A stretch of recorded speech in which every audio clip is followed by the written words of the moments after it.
नमस्कार दोस्तों। तो आज मैं पढ़ाऊंगा आपको पॉलिटी के भाग 4 के राज्य के नीति निर्देशक तत्व। तो जुड़े रहिए हमारे साथ। राज्य के नीति निर्देशक तत्व। तो पहला क्वेश्चन देखते हैं अपन। भारत के संविधान में राज्य के नीति निर्देशक तत्व का उल्लेख किस भाग में किया गया है? तो ध्यान से देखना, राज्य के नीति निर्देशक तत्व का उल्लेख भाग 4 में किया गया है, जो कि आयरलैंड से लिए गए। कहाँ से लिए गए हैं? आयरलैंड से लिए गए हैं। आयरलैंड राज्य के नीति निर्देशक तत्व जो कि आयरलैंड से लिए गए हैं, और इनका वर्णन संविधान में 36 से 51 अनुच्छेद के अंदर भाग 4 में किया गया है। ठीक है, अब बात करते हैं भाग 3 में क्या है। तो भाग 3 में है मौलिक अधिकार। भाग 3 में क्या है? भाग 3 में है मौलिक अधिकार। मौलिक अधिकार फंडामेंटल राइट, जो कि कहां से लिए गए हैं? अमेरिका से लिए गए।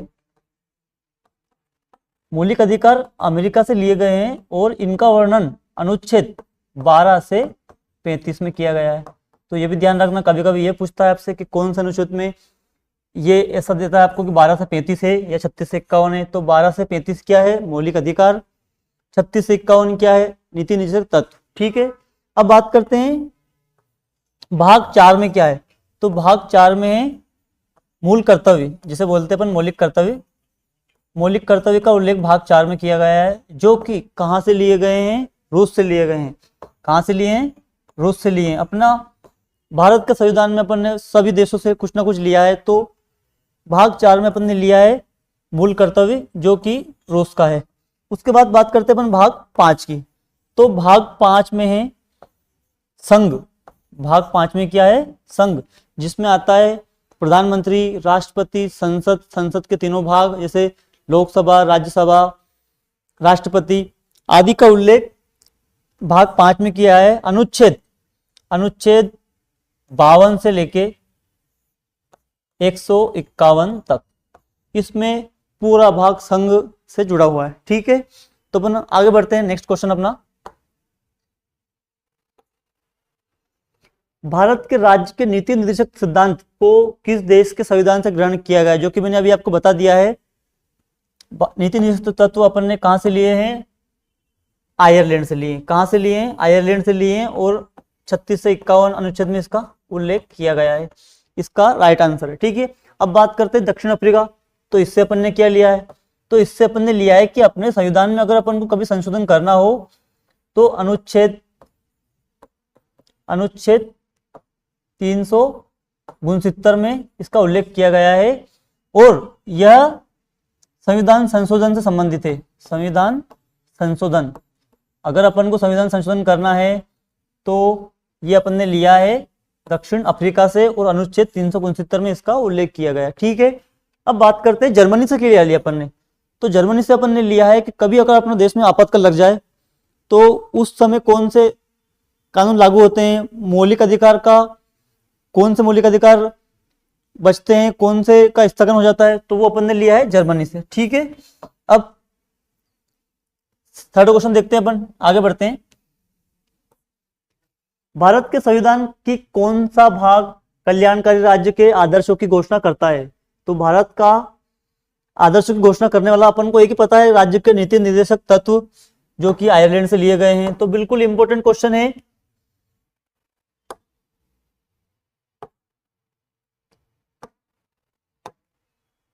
राज्य के नीति निर्देशक तत्व कहां से लिए हैं? आयरलैंड से लिए हैं।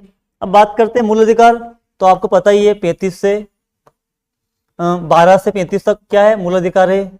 और उद्देशिका, जो कि जवाहरलाल नेहरू ने प्रस्तुत की थी, और ये संविधान की मूल जो प्रस्तावना है उसका आधार बनी थी, वो क्या है? उद्देशिका।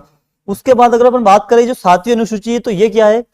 तो 7वीं अनुसूची में 3, एक समवर्ती सूची, एक राज्य सूची और एक संघ सूची। एक मिनट, राज्य सूची, संघ सूची और समवर्ती सूची, तीनों सूचियों को किस क्षेत्र में कौन काम करेगा। कभी कभी क्या होता है, राज्य में केंद्र में लड़ाई होती है, तो जैसे पुलिस व्यवस्था जो होती है वो राज्य के अंडर में होती है। किसके अंडर में होती है? राज्य के अंडर में होती है। उसके बाद अगर बात करें अपन, जैसे विदेश मंत्रालय, विदेश विदेश से संबंधित पूरा मामला किसके अंडर में होता है, तो वो केंद्र के अंडर में होता है। किसके अंडर में होता है, केंद्र के अंदर में।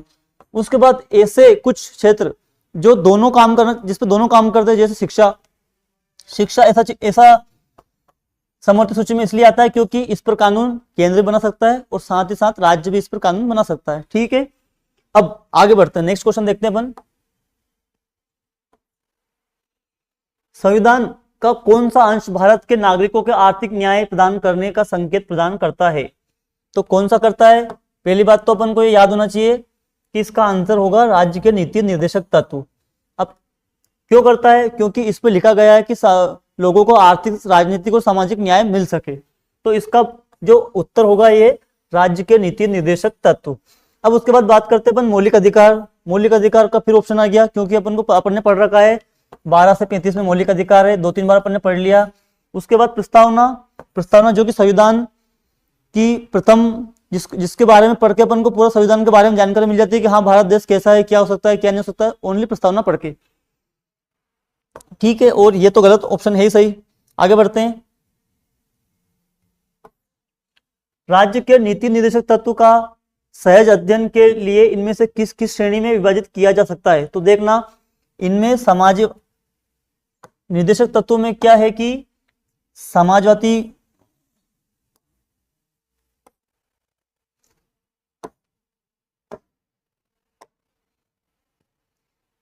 एक मिनट किधर गया क्वेश्चन, मिल गया। तो निर्देशक तत्वों में समाजवादी गुण भी हैं, ये भी है ना। इसके साथ ही कुछ विचार इनके गांधीवादी भी हैं और साथ ही साथ उदार और बौद्धिकतावादी भी है। तो इसलिए अपन इसका आंसर लगाएंगे उपयुक्त सभी, क्योंकि इसमें सामाजिक, आर्थिक, राजनीतिक न्याय की बात करी गई, इसलिए ये तीनों से मेल खाता है। ठीक है, तो इसका ऑप्शन क्या रहेगा, उपयुक्त सभी। आगे बढ़ते हैं, नेक्स्ट क्वेश्चन, निर्देशक तत्व सिद्धांत है तो ये वाद योग्य है, वाद योग्य नहीं है, कठोर है, लचीले है। तो इसका मतलब होता है कि क्या अपन निर्देशक तत्वों को लेकर कोर्ट में जा सकते हैं, सुप्रीम कोर्ट में जा सकते हैं, तो बिल्कुल नहीं जा सकते हैं। ये ऊपर राज्य के ऊपर डिपेंड करता है, राज्य कितना सक्षम है, इनको लागू कर सकता है कि नहीं कर सकता है। अगर राज्य लागू करता है तो ठीक है, नहीं तो कोई दिक्कत नहीं। जैसे कि अनुच्छेद 40 में दिया गया है पंचायतों का गठन, पंचायतों का गठन किया गया, तो पंचायतों का गठन कब किया गया, 1992 में। तो राज्य 1947 में सक्षम नहीं था, इसलिए उन्होंने 1992 में इसका गठन किया, क्योंकि ये राज्य के ऊपर डिपेंड करता है कब लागू करना है, कब नहीं करना है। ऐसा नहीं कि बिल्कुल मौलिक अधिकार बन गए कि नहीं भैया आजाद होते से अपन को मिलने चाहिए, तो ऐसा कुछ नहीं है। ठीक है, तो इसलिए ये उच्च न्यायालय में वाद योग नहीं है, अपरिवर्तनीय है। ठीक है, नेक्स्ट क्वेश्चन, भारत सरकार अधिनियम 1935 में अंतर्निहित अनुदेश पत्र वर्ष 1950 में भारत के संविधान में किस रूप में सम्मिलित किया गया है। तो पहला ऑप्शन मूल अधिकार, राज्य के नीति निर्देशक तत्व, राज्य की कार्यपालिका शक्ति, भारत सरकार का कार्य संचालन। तो इसका ऑप्शन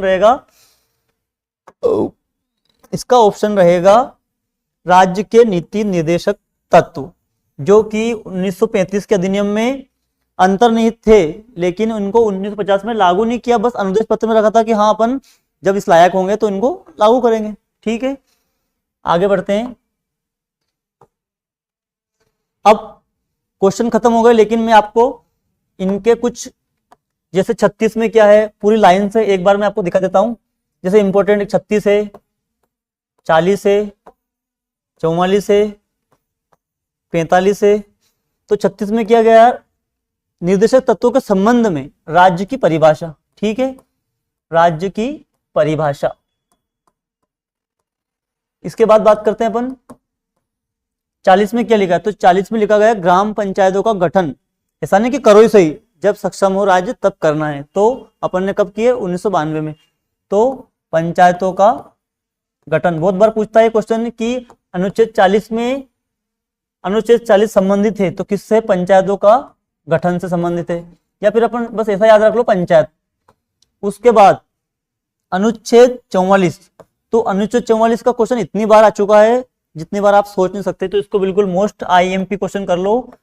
अनुच्छेद 44 नागरिक सिविल संहिता, नागरिक सिविल संहिता जो कि किस राज्य में लागू हो चुकी है, गोवा में। ठीक है, गोवा में अभी लागू हो चुका है नागरिक सिविल संहिता, नागरिक सिविल संहिता।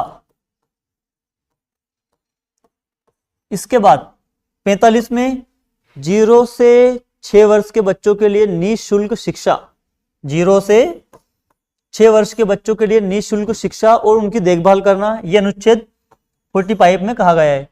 निःशुल्क शिक्षा, निःशुल्क शिक्षा इनको मिलनी ही चाहिए। यह भी ऐसा कहा गया है कि जब राज्य सक्षम हो, नीति शक्ति तत्व का मतलब ही यही है। ऐसा नहीं कि बिल्कुल लागू ही करो, लेकिन फिर भी शासन के मूलभूत में ये अंतर्निहित है, मतलब कहीं ना कहीं शासन के अंदर ही है ये, ऐसा नहीं कि बिल्कुल बाहर है। ठीक है, इसके बाद अपन बात करते हैं कुछ और।